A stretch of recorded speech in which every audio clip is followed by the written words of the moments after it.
Morning, everybody, and welcome. Thank you for joining us today to learn all about cybersecurity and best practices for manufacturers. My name is Elizabeth Bernhardt, and I have the pleasure of serving as the Executive Director of the Manufacturing Growth Alliance, or MGA.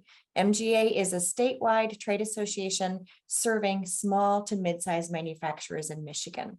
And I will go over a few housekeeping items, and then I'm going to be turning it over to our guest, Tim, here in just a few minutes. So a couple of things to notice is that this session is being recorded, and at the end of it, we will be emailing you a copy of the presentation as well as the slide deck from today.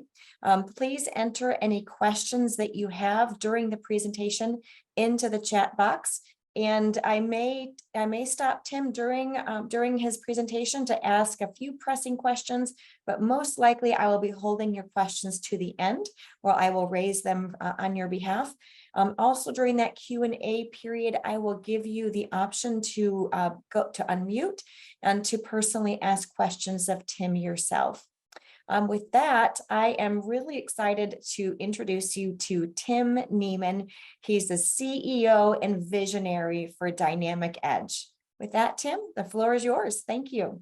All right, thanks. Hello, everybody. Welcome to our webinar. As Elizabeth mentioned, feel free to shoot some questions along the way. We'll have some time at the end for sure, but we kind of lose something with webinars and that we don't have quite as much interaction with folks. So feel free to shoot questions along the way and we'll try to answer them, and that might make it a little bit more lively, though I'll do my best to keep you all entertained. So with that, a little bit about who I am. So first off, my name is Tim Niemann. I am a Michigan native. I grew up the grandson of dairy farmers. I mentioned that those of you who are not familiar with farming or dairy farming in general, that means I'm pretty accustomed to very early mornings and the discipline of milking, grit and hard work. So I learned those things at an early age, which related to my parents supporting me going to college, but they told me that I was going to need to pay for that on my own. So I put myself through school at the University of Michigan. That's important to my story in that during my junior year, I met my business partner, Bruce McCulley, who also, by the way, grew up on a farm, separate story, up in Traverse. And we had this idea that businesses and organizations could use IT or computer consulting. So we actually started the company in 1999 when we were both undergrads at the University of Michigan.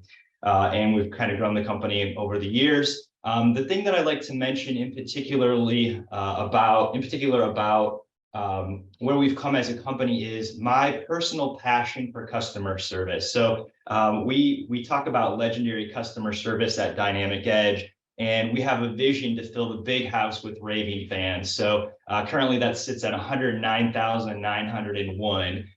The service that we provide our clients is, it's top notch, really. And as of this morning, I pulled the number, we're at 35,509 raving fans. And we're obviously looking to continue that growth going forward. A little bit too about the company. When I listen to presenters speak, I like to know that they're coming from a place of experience. And so Dynamic Edge, which is my company, we've over almost 24 years, we've been providing IT consulting. The things we do in particular are around on-demand technical support, all the proactivity and maintenance and monitoring and management of infrastructures. We also provide a whole suite of cybersecurity services and co-managed IT solutions with companies that are of a larger nature. And then we also do custom programming as well. So that's just a little bit about what we do. So what we're going to talk about today, again, I'm going to try to keep this as interesting for you all as possible. We're going to start by talking about what's kind of going on in the world around cybersecurity. Some of these things I'm sure you've heard already. We're going to talk a little bit more about those. I'm going to define for you the new framework that's called Net Zero Trust. This is the paradigm shift in security. Then we're going to talk about the differences between the old-fashioned security model versus Zero Trust, the new model. And we're going to go into the logical components as they relate to Zero Trust to kind of define these into ways that you may be able to relate to a little bit more and apply back in your own business. And then the last piece I want to mention is, for those of you who have not attended a Dynamic Edge presentation before, myself and my team, there's a lot of information in these presentations. We're covering a lot of stuff typically pretty quickly. and it can feel really overwhelming. And so instead of getting bogged down in all the details and feeling overwhelmed and not taking action, we like to talk about 3 takeaways. So throughout the presentation, you'll see this little picture here where I'll stop and I'll say, hey, you might want to write something down here. The goal is by the end of the presentation, you'll have 3 things that you may take action on, maybe even as soon as this afternoon, maybe by the end of the week. But instead of feeling like there's too much to deal with, you can take some action. In my experience, in over 20 years running Dynamic Edge, it's incremental improvement and incremental progress that turns into long-term stability and outcomes. So just taking a few things from today and moving forward is going to put you in a better position as related, in this case, to cybersecurity. All right, so what do we have going on? What's going on in the world? These are all scary statistics, right? So first off, 3.4 billion phishing emails are sent each day. 1% of all internet traffic is actually spear phishing campaigns or phishing campaigns. There's a little distinction between phishing and spear phishing, but targeting people to try to exploit their financial well-being or their business or organization networks. There is a ransomware attack every 11 seconds. This is stats from 2022. There's nothing that suggests that these numbers are going down. So they're out there, the hacking groups are out there. It's real business with real operations that are targeting you. Ransomware hit 66% of mid-sized organizations in 2021, which is up from 2020. I don't have 2022's number yet, but the point is that some people sometimes think that the hackers are only looking for large organizations. That's not the case. They're looking at everywhere along the way. What usually happens with ransomware hack is the hackers are trying to get money. So they're trying to get money through a ransom by holding your information and your operations hostage. The average ransom payment in the first 6 months of last year was just under $1 million, up from a little over 800,000 in 21 and 170 in 2020, which is to show you that the amounts are going up. This is the financial implication of a ransomware event. And the average downtime is 21 days. So when we think about manufacturing, of course, we're thinking about that stat about the cost, right? So hopefully you're carrying cyber liability insurance that can help offset some of those financial costs. But really the biggest cost to manufacturing is your downtime, because like in no other industry, when you're not operating, you cannot create product that you can't bring to market, and your business is ground to a halt. So maybe even more important for manufacturers is the actual downtime. 65% of employers allow employees to access company apps from their various devices off network. This is important because users are the #1 vulnerability. So we're going to talk about a whole bunch of different places where we should be thinking about cybersecurity, but it's users that are the #1 cause of a breach, typically through compromised passwords or usernames, or clicking on a link that they accidentally clicked on. Again, most people are not doing this in a malicious way. It just kind of happens. Criminals are using stolen identity to steal more money. That grew to 24 billion in 2021, which is an 80% increase from 2020. Again, I don't have the updated numbers yet for 2022. Point is they're stealing information. So that's generically what's going on in the world. Let's think a little bit or talk a little bit about what's happening specifically in the manufacturing landscape. So something that we sometimes hear, I sometimes hear from manufacturing clients and prospects and business owners, is that they never hear about, there's not as much in the news. They're like, we're not at risk. We're not being targeted like other organizations like in healthcare or financial services. We also do work in those spaces. Those spaces are special because of the type of data that they have. In healthcare, it's patient health information, PHI. Obviously, your most critical personal information, you want that to always be safe. In the financial services banking side, it's your money, your social security numbers. All that stuff is heavily regulated. So when there's a breach, we know about it because it's in the news. That's not the case in manufacturing, generally speaking. We typically only hear about these things when something grinds to a halt, like a colonial pipeline that has large impact across the country or the world. So just because we're not hearing about it doesn't mean it's not happening. In fact, 65% of ransomware incidents are happening in the manufacturing space. This is information from 2022. And in case you're curious, the top 3 subsectors of manufacturing are metal, automotive, and plastics technology. So maybe that's helpful for you, maybe it's not, but the idea here is you should be thinking about this because this can affect you. And then as an actual industry, 6 times more than other industry segments in terms of targeting, the next one being food and beverage. So this is an important thing in manufacturing as well. Things that are important from a manufacturing standpoint, and we see this when we talk to prospects too. About 90% of manufacturers have limited visibility into their OT systems. So we know that your OT systems are they're somewhat of a black box, right? These are the controllers that are making sure your shop floors are working safely. There may be emergency shutoffs, there's sensors.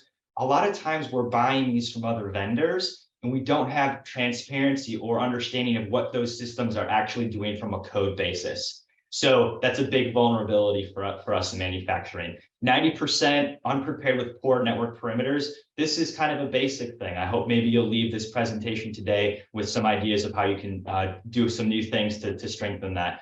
Your perimeter is particularly important in manufacturing since typically you're manufacturing or building in single locations in warehouses or in buildings themselves.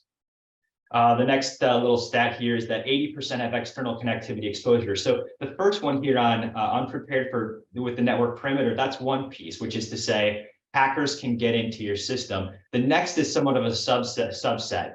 Not only can hackers get in because of poor security on the perimeter, but we actually have systems set up to allow outbound access, whether that be to a cloud system, to another entity inside of the supply chain, which increases the exposure more. Okay, so the last one, and we'll talk about this again too, is 60% of manufacturers are using shared credentials, meaning that you have multiple people that log into systems with the same username and password, which is a big vulnerability for a bunch of reasons, but in particular because once that username and password is compromised, which by the way, it's shared across more people, that now can become available to nefarious organizations, hacking groups. Okay, so here's a quick little video I want to show you. Maybe some of you have seen this. Good afternoon, this is the Barrett Gang. Now, if everybody will just take it easy, nobody will get hurt.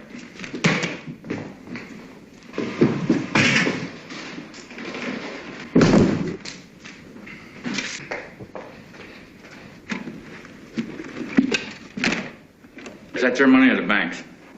Mine. All right, you keep it then.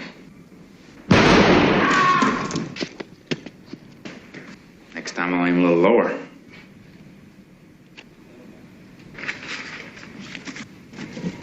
All right.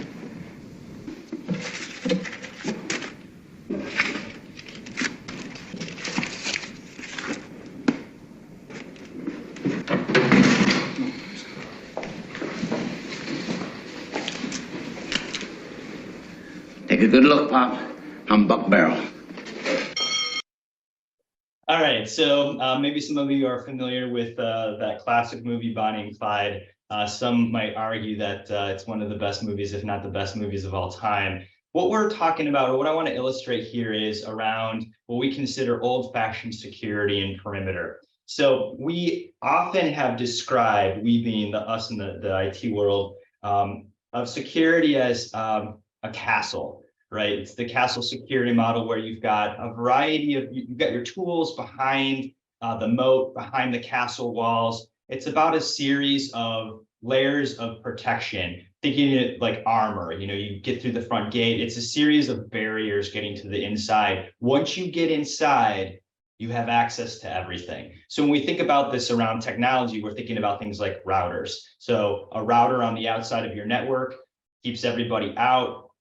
You get through the router, say through a VPN, you have access to the inside of the network, right? So That outside barrier keeps people out. Once you're inside, you can kind of do whatever you want. Similar to global domain admin accounts. So most systems have a master login, global domain admin. This user account has carte blanche. It can do anything it wants. It can set up users, it can access data, it can move all kinds of things all over the place. This is part of the old system. And when we think of this example of Bonnie and Clyde, all they have to do to rob the bank is get into the bank and get behind the teller window. That's the model that we're talking about with the old system. If you can breach the network, you can get in and you can gather data, you can get stuff out, you can execute a ransomware attack, all through getting through that outside perimeter. So let's watch this quick one here.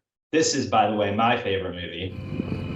Gentlemen, the 3000 block of Las Vegas Boulevard, otherwise known as the Bellagio, the Mirage, and the MGM Grand. Together, they're three of the most profitable casinos in Las Vegas. Let me see. This is the vault at the Bellagio. It's located below the Strip, beneath 200 feet of solid earth. It safeguards every dime that passes through each of the three casinos above it. And we're gonna rob it. Smash and grab job, huh? Slightly more complicated than that. Oh, yeah. This is courtesy of Frank Catton, new blackjack dealer at the Bellagio. Okay, bad news first. This place houses a security system that rivals most nuclear missile silos. First, we have to get within the casino cages, which anybody will tell you takes more than a smile. Next, through these doors, each of which requires a different 6-digit code changed every 12 hours. Past those lies the elevator. This is where it gets tricky. The elevator won't move without authorized fingerprint identification, Which we can't fake. and vocal confirmation from both the security system within the Bellagio and the vault below. Which we won't get. Furthermore, the elevator shaft is rigged with motion detectors. Meaning if we were to manually override the lift, the shaft's exit would lock down automatically, and we'd be trapped. All right, I'll cut it there. So the idea here really is that there are multiple components to the security of the vault below the Bellagio in Ocean's 11. When we start to think about zero trust defined, it's a paradigm shift. It's not a single solution. It's not something that you can buy out of a box and implement zero trust. It's a paradigm of a variety of different things moving together or working together. And the core of zero trust is to remove implicit trust. So instead of under the old model where you can get, once you get through the gate, once you get through the router, once you get through the moat, you have access to the castle or to the data. We're now going to require you to prove who you are and why you need to be where you are at each step of the way. That way, if anything is breached, the liability ends at the extent of that permission. This rejects the old-fashioned idea of once you can get in, you're okay and you're safe. Okay. So we sometimes call this perimeterless security because it's not just an outside barrier, and it's a web of protection or layers of armor. I usually describe it as Swiss cheese, right? With Swiss cheese, a slice of Swiss cheese has holes in it, various holes, and you're lining these things up together to create the best protection as possible. Another way I like to describe this from an automotive standpoint is, my car has front airbags, side airbags, seatbelt retractor, brake assist, collision avoidance, has all these tools with all working together. They do different things. The goal is that if you get into an accident, you're going to be able to walk away from the car alive. If you want to crash your car, it doesn't matter how many safety systems you have, you can still do it. So these are things that are protecting you, but they're not guaranteeing you. And nowadays, as it relates to cybersecurity, it really isn't, it's not really a matter of if, but when you have an incident. And the goal is to make sure that you come through that incident with your business still intact, with the least amount of disruption. So that's what we're talking about when we talk about a web of protection or a Swiss cheese approach. We're trying to do a bunch of different things to protect us in the entire surface area, so to speak. There's a little mantra in Zero Trust called never trust, always verify. This is around this idea that you need to continually prove who and why you need to be where you're at. The paradigm of Zero Trust is kind of broken up into 3 different logical components. This is a little bit of don't worry too much about this information other than to demonstrate that these different domains have different aspects to them. We'll talk about some of them, but there are really three major components of zero trust. The first one is users. These are people. The second one are the applications that we're using. These are your ERP, shop floor, accounting systems. And then we've got our infrastructure. This is the actual gear, routers, servers, your robotics, all the stuff that's actual equipment that's talking to your technology. And I want to describe this in a way that may make it a little bit easier to understand, something that we can all relate to where we live. So a lot of us live in houses, apartments, condos. When we think about our house as our business or our entity, we think about the users maybe being our family. So underneath the traditional model, your kids come into the house and they have access to all of the rooms in the house. They can go wherever they want.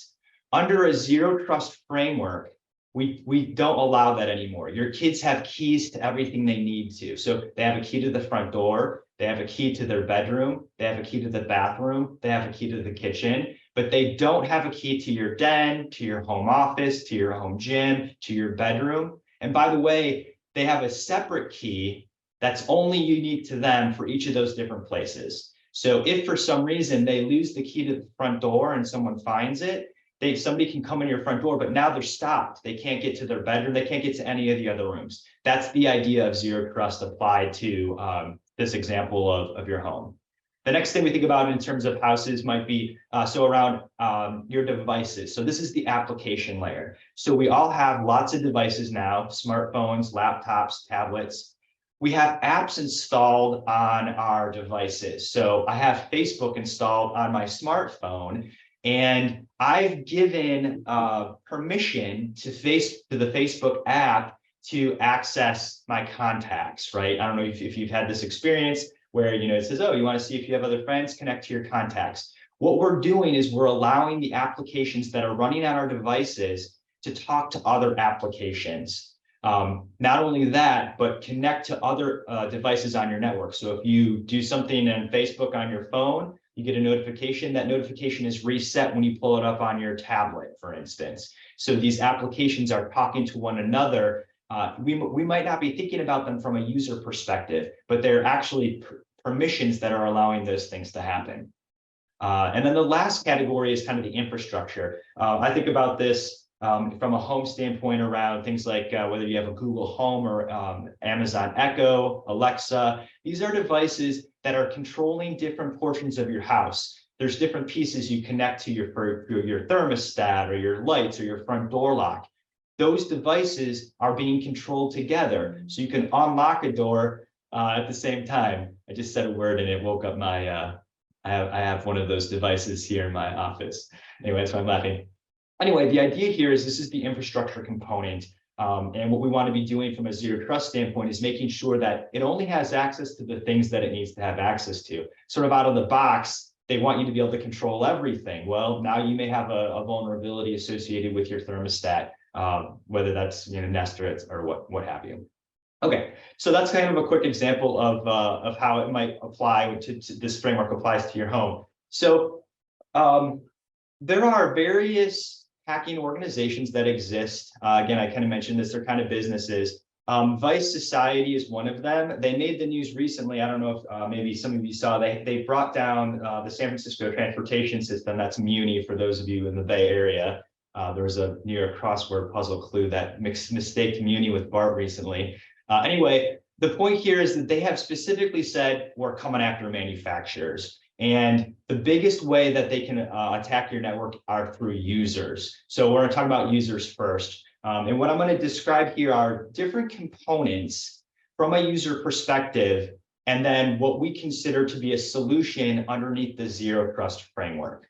So the first one is identity authentication. So we're all used to this, right? You have to have a username and a password to log in. Typically, you need that to log into your Windows machine. Typically, you need it for your ERP system, whatever that is that you're using. Underneath Net Zero Trust, we want to modify the way we log in with a simple username and password to multi-factor authentication. Most people understand this term now, MFA or 2FA.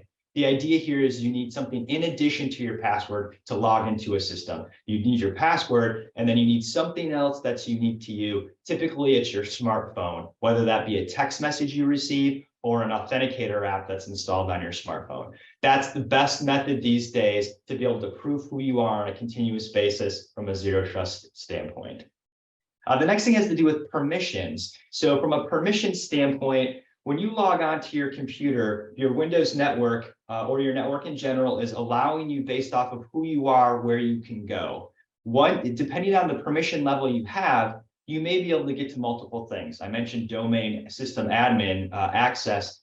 We call this lateral network movement. If you have the right permissions, you can move wherever you want into the network. So you breach one user account and you can now access multiple systems. Not only can you access multiple systems, but particularly data. So these two aspects, network movement and data access, are controlled through user permissions. Typically out of the box, users are given more access than they need to have. Underneath zero trust, we want to configure group policy or your permissions, depending on if you're most people are on a Windows network. We want to configure those to only have what you need access to. So instead of saying, here's access to everything, and then maybe taking away HR access or accounting access, we say, what do you need? What does Elizabeth need? She actually only needs HR access, so she's not going to have access to anything else. So the idea here is provide access simply to the tools required instead of removing access from things that they don't need. Physical locations, this is a big deal for us in manufacturing because we're typically building stuff and putting things together and moving. So our physical locations. Now that we're in this sort of post-pandemic place, a lot of people have moved to a hybrid working environment. Now, obviously, most of our team is going to be in our physical locations, but we do have team members who are working remotely. When we think about access to data, if you don't need access to something, we don't want to provide it. So from a physical location standpoint, if there's a system such as a shop floor control system that is only useful when you're physically in the building, then only grant access when you're physically in the building. That's going to eliminate the risk of somebody, in a nefarious location, overseas to be able to access it because they're not physically there. So from a zero trust standpoint, we can implement solutions around geo and time fencing. So systems can only be accessed if you're physically there. Maybe the system can only be accessed during a specific time. This is not just physical location, but also if there's no need for your accounting team to access a system overnight, then don't allow it. Now you've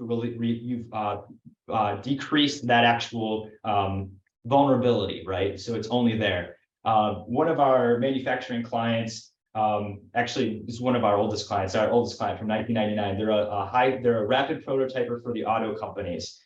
Their CEO doesn't have access to their shop floor control system. There's no need for him to have that access because he's never going to be on the floor doing any of the work that needs to be done to produce materials. So instead of saying, oh, I'm the CEO, I should have access to everything, the decision under zero trust is, if he doesn't need access, don't give him a username because that's one more username and password that can be compromised. So it's a kind of an example of how you can utilize this framework, only what people need.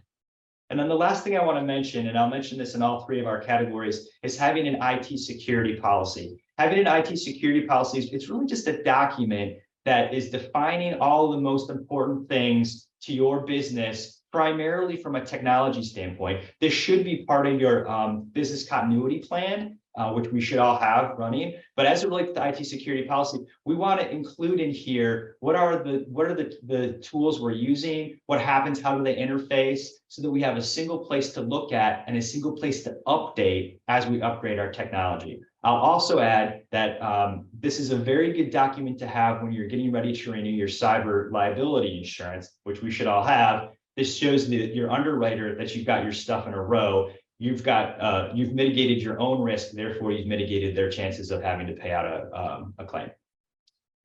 Any questions so far? I don't think. Yes, there has been a question. What strategies do you recommend for balancing speed and usability versus lockdown and restrictive practices? Yes, this is a really great question. I am a big proponent of not letting technology get too much in the way of doing business. And maybe I'll actually segue this right here and answer it in a little bit of a different way. So the takeaway that I'd like you all to be thinking about is go find out if your team is using shared accounts and credentials. I'm thinking about this related to Josh's question in the sense that there's a reason why we're letting our team use a single username and password, whether it's simplicity, whether it's number of the way that your shop floor control systems work. Those are all valid reasons. What I would recommend is take an incremental approach to this. Maybe you don't want to automatically start using MFA for all of your employees on the shop floor, but maybe what you could do as a step-up approach is rotate the password. So instead of leaving the password the same all the time, start rotating that every 30 days. Yes, you're going to have to distribute that password to the team that uses that shared login, but at least the stale password, if it gets compromised on the dark web, you're going to mitigate that chance. Now, of course, it's a spectrum, and I think that's kind of what Josh is asking is where do you need to be? This is all going to be based off of your individual business. How much risk tolerance are you willing to take? Do you have intellectual property from another engineering firm that could be compromised? And if that information were compromised, you'd lose the contract and you'd be out of business. Well, then you probably should be thinking about a higher level of cybersecurity needs than another business that may not have those same requirements. But the goal is to get as close as you can to covering all of those systems as you can without getting in the way of actually running your companies. I don't know if that quite answers the question or not. Okay, let's see. Let's keep going here. So I mentioned this early on. This is a story now a couple of years old, Colonial Pipeline. I think everyone knows the story. Basically, there was a hacking incident that brought down the entire distribution network for Colonial Pipeline. This relates to the next domain of applications. So what we know from this breach is that software was compromised that had a crawling effect across other systems to bring other systems down, essentially making them inoperable unless they wanted to do business on paper, which is not necessarily, that's not a way for them to be able to do their business. So when we think about applications, we want to start by thinking about integrations, right? We have a lot of integrations. All organizations these days do, but particularly in manufacturing, because we have so many different devices and so many different systems. A lot of this stuff is artificial intelligence, AI related. All these tools need to kind of talk together, whether that's your ERP talking to your financial software, whether it's QuickBooks or Oracle Financials, all those things work together. To make those systems work together, we have to create permissions so that those two systems can talk. Now, we don't typically think about this as an individual, right? We just talked about users and users having access to different systems. We're now talking about a machine account, and we don't necessarily think about the permissions required because it's not a person. I'm not in there exploiting it. I've given Oracle connections to Epicor, right? However, those machine accounts are still accounts that have permissions, and they can be exploited through by nefarious hackers. So what we want to do here from a zero trust standpoint is instead of creating kind of a global domain account between your systems, create a unique user account that allows those applications specifically to only talk to one another. Again, maybe we do some time bounding. If we're doing an export from Epicor to QuickBooks at midnight, only allow it to do that at that time. Don't allow those accounts to also have access to your HR information, right? This is that lateral move stuff. So we should be thinking about what tools talk together and how do we limit the way that they can talk to other things. The next thing that comes to mind or is important around applications is software installation. So when a ransomware event typically happens, they've sent a phishing campaign to a user, they accidentally click on a link, and a piece of software, unbeknownst to the user, is installed on their computer, which can then exploit some of these other things we've already talked about.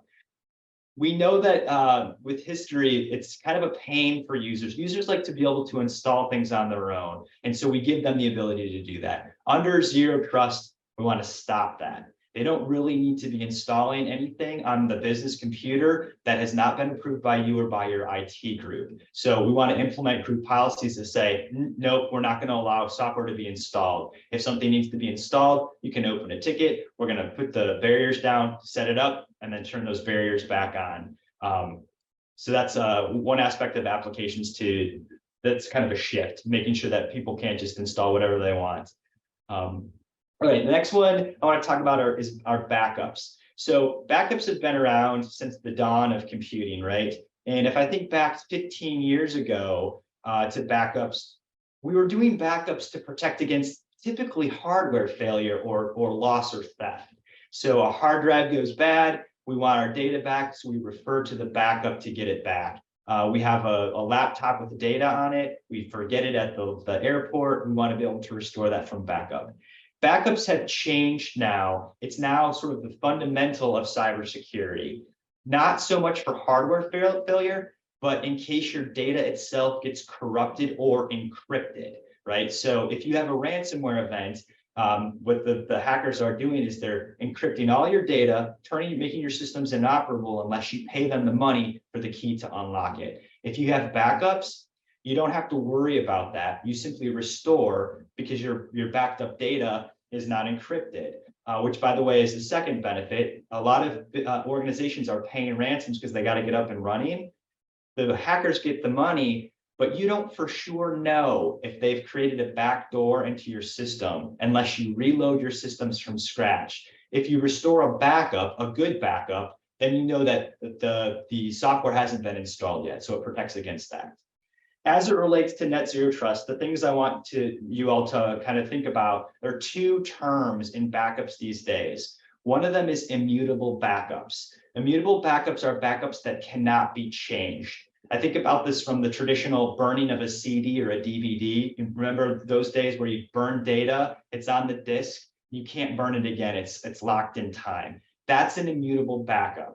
Obviously, we're not backing up things to DVDs and CDs anymore. They're happening in with other devices or in cloud infrastructures, but we should be thinking or asking the question, is this backup immutable? The reason this is important is the first thing hackers are going to do when they breach your network is they're going to try to destroy your backups because they know if you have backups, you can just simply restore from it. So the first thing they're going to do is they're going to go out and look to see if they can find your backups, delete them, or corrupt them. If your backups are immutable, they can't be changed. So they're locked in time. They can't have something embedded in there. So that's one part.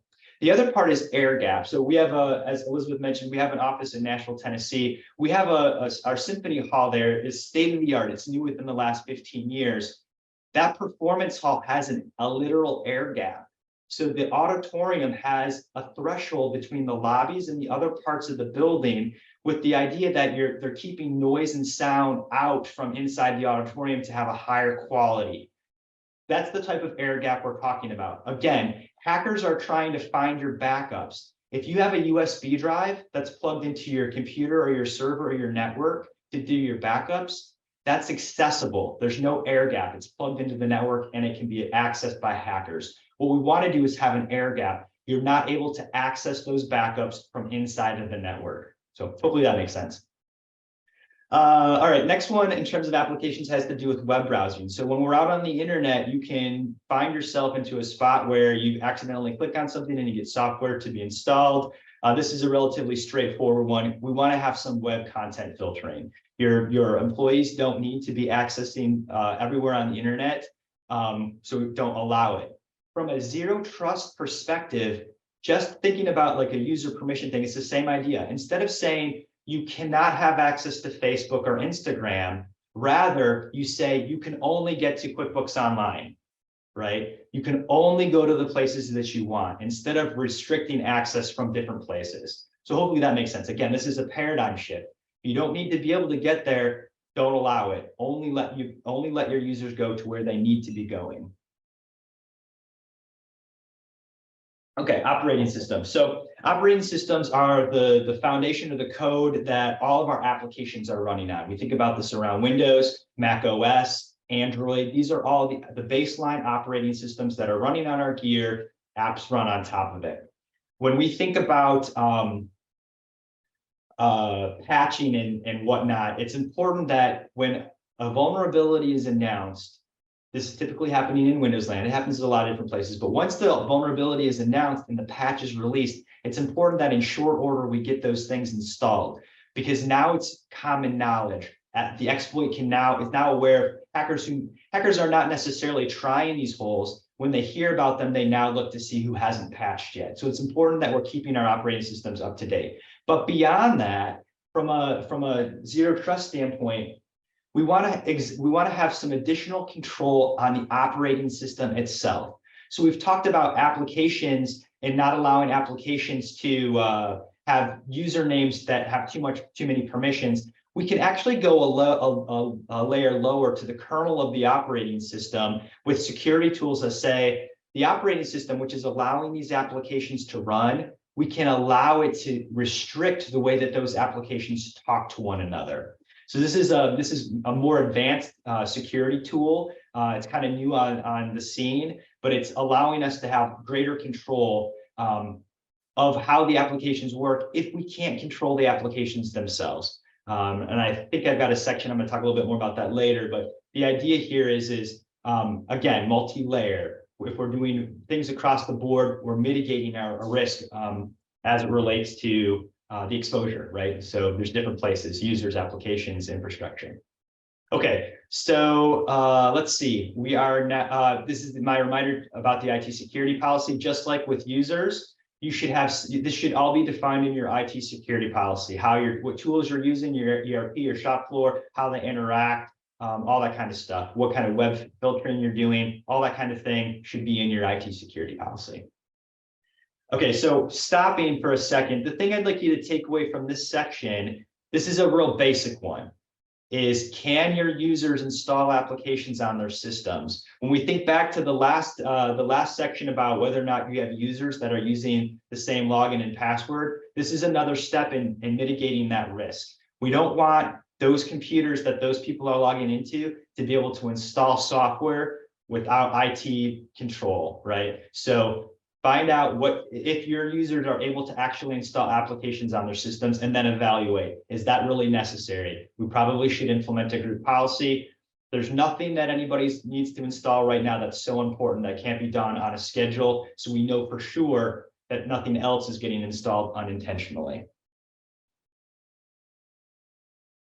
Okay, so moving on to the last section on infrastructure. I don't know if any of you have heard about the Log4j exploit. This popped up in the news just in the last few days that this vulnerability is still out here. I want to tie this to our infrastructure in part because what Log4j is it's a package of code that is used across all kinds of different systems, whether it be hardware or software. Unlike Microsoft Windows, which Microsoft controls, when a hole is identified, they can release the patch and install it on our operating systems. The problem with Log4j is that it's used in thousands and thousands of applications, and there's no way to automatically update it. So unless the individual software vendor or hardware vendor replaces that code or patches it, that vulnerability exists, which is one of the reasons why it's important that we have a whole host of things to protect against. But as it relates to infrastructure, I want us to be thinking about peripherals. So we have various pieces of equipment, right? We've got printers, PLCs, all kinds of stuff running out there. And this is a little bit of the black box, things that are happening inside. These devices have offer updates and hardware updates, firmware updates as well, similar to Microsoft. We want to make sure that we're following the process of keeping those things patched and updated. That's the first thing. We don't typically always think about hardware as needing firmware updates for security, but we should be. That's part of zero trust now. We need to make sure all of our devices are always running the latest firmware from the manufacturer, the vendor that's created it. Beyond that, this is a tricky one, particularly for manufacturers. We need to be serious about retirement of gear that cannot be supported. So we have a lot of times we're running a system that's worked just fine for the last 10, 15, maybe 20 plus years. And maybe that the manufacturer of that device that we're using is no longer in business. There's no way to replace it. And so it's easy to simply leave it in production. We need to be thinking about retiring that gear and replacing it and upgrading it, whether that be a printer or some other shop floor control itself, etc. Okay, so the next two categories here are really about your user. We kind of talked about users, but your users are on devices, so specifically phones and Wi-Fi. So when you allow your employees to use their personal devices at work, you're allowing them to be able to potentially access data or exfiltrate that data out to other places. So we should be thinking about what are those people using their phones for? Do they need to use those phones? And is there risk associated with it? This is the same idea with Wi-Fi. So we have wireless networks all over the place now. We want to be able to access the internet quickly from various devices. But if that Wi-Fi network has access to the entire network, it's a vulnerability. So as related to zero trust, we want to do a couple of things. The first one is to have an end user acceptable use policy.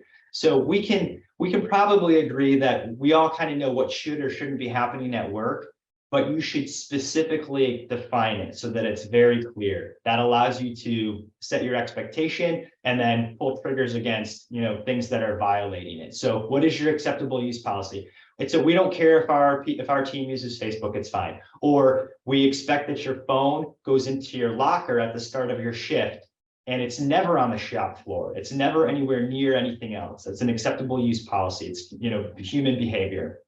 The other part is network segmentation. So as it relates to, you can do this either via device or via Wi-Fi. So we can actually say certain devices can or cannot access certain things.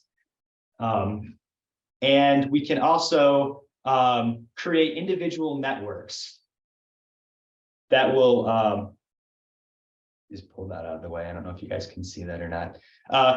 So from a network segmentation standpoint, we think about this a lot of times from back office or front office, shop floor, public. Maybe you like your customers to be able to get on the internet when they're in your lobby or when you're in their building. But you don't want them to have access to your back office information like your accounting systems. We can create networks that have just specific permissions. So if you're joining the public Wi-Fi network, you only have access to things like Facebook or whatever, but you don't have access to other places.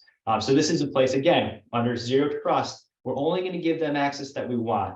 You don't just get on the Wi-Fi and have access across the board. Okay, last one here is IoT. So IoT, I think everybody in this audience knows what that stands for, Internet of Things. These are devices that are connected to the internet or to a network that allow things to happen remotely through automation, talk to one another. The technology is particularly critical as we think about Industry 4.0 and automation and AI and analytics. So there's nothing here that I'm suggesting that we shouldn't be using IoT, but we should be thinking about how those things work. Just like regular peripherals, there are firmware updates that need to be happening. And just as we discussed a little bit earlier in my home example, we want to be conscious about what these things have access to. And we should be including these things inside of our IT security policy. So the takeaway here, I'm kind of buzzing this forward just because I want to talk more about IoT devices. As time goes on, we get more and more of these devices. What I would like you to take away from this section is to compile a list of the IoT devices you have in your environment. One, so you have an inventory, so you know what things may need to be updated. But two, so you have the list to add to. So as you add on new IoT devices, new shop floor controls, whatever those things are, you can keep it in a consolidated list. So you're thinking about that. What I've seen in the past is you sort of forget that your thermostat, which is controlling the temperature of your building, important, right? Energy saving, et cetera, you kind of forget that that may be an IoT device, but that's a vulnerability. That's a place where if there's if Honeywell has a problem with their service, with their software, and there's a bug, that outside facing device can provide a hacker inside access to your network where they may be able to do a lateral move. Again, the Swiss cheese approach, hopefully you've mitigated some of those risks through some of these other areas. But as it relates to IoT, top of mind, you should be thinking about it. So that is the one thing I'd like you all to take away from this one. And then this is kind of a reminder of where we're at as we kind of come to the end here. We do it on time, not too bad. So the three things that I'd like you to hopefully take away are: one, find out if your team's using shared user accounts and credentials.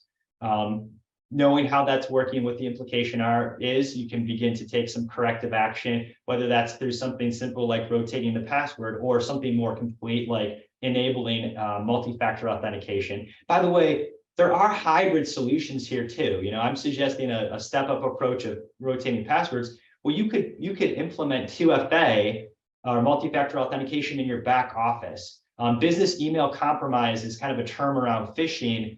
Big deal. If you're using Office or Microsoft 365 for your email and your controller has their account hacked, somebody comes in and impersonates them, all of a sudden they're directing your customers to make their payments to a different bank account. Your customers thinking, oh, they just updated banks. All of a sudden, 90 days later, you're reviewing your accounts receivable and you're like, why are these clients not paying us? You call them and they're like, we've been paying you, right? So the idea is maybe you want MFA on certain accounts, maybe your back office, maybe your CEO, all those types of folks. Maybe that's where you focus your MFA on. Okay, the next one, as a reminder, is to see if you can install applications. You want to limit the ability for people to install applications on their own to their devices. And then the last one is to maintain a full list of your IoT devices. So those are the three takeaways. Maybe you have some other ones too, but these are three that I think are important and pretty easy to get started with. Before I switch over to a couple of the questions. So we have a couple of assessments that you all might find useful. So we just talked about net zero trust. We have an assessment that you can run to see kind of how you line up on zero trust. You may want to do this in conjunction with your IT group. Some of these questions are a little bit more technical, though you are now hopefully a little bit more familiar with some of the terminology, so you may be able to answer some of those. And then the other thing is for MGA members, with our partnership with MGA, we perform network security assessments with regularity. It's about a $3,000 cost to perform that assessment. But in our partnership with MGA, if you'd like to have one of these done from us, we're happy to do it free of charge for you. So there's a little link there, just let us know. All right, that's all I got, Elizabeth. Awesome, Tim. Thank you very much. So there was a question. We would like to hear about the specific cybersecurity services that Dynamic Edge has to offer. All right. So yeah, I won't bore everybody too much in terms of a commercial. So we provide the entire spectrum of cybersecurity solutions. Everything that I've talked about today, and by the way, some of these things are framework updates, not actual tools. So modifying your group policy doesn't require you to buy any software. It's just a configuration thing. We do all of those engineering pieces, and then we have we call it our IT security stack. It's basically tools that fulfill the requirements across our Swiss cheese or our web approach. We do all of those things. And for us, we package them together based off of organizations' needs versus just a la carte. So it's not that interesting, other than our clients who are healthcare and financial services, they need all of these tools and then some, versus manufacturers typically are in the middle bucket, particularly around user credentials. So there are tools around DNS protection, MFA we talked about, OS system protection, things that are more geared around users. But our approach is really to create a roadmap. We start by using the security assessment to create a roadmap of where are you today and where do you want to be, because we know you can't do it all at once. But let's decide where you want to invest to start with to begin mitigating your risk and meet your business objectives. I don't know if that quite answers it. We do cybersecurity. Thanks, Tim. The big portion. So for you as attendees, I have given you permission to unmute yourself. If you would like to ask a question personally of Tim, you can do so now.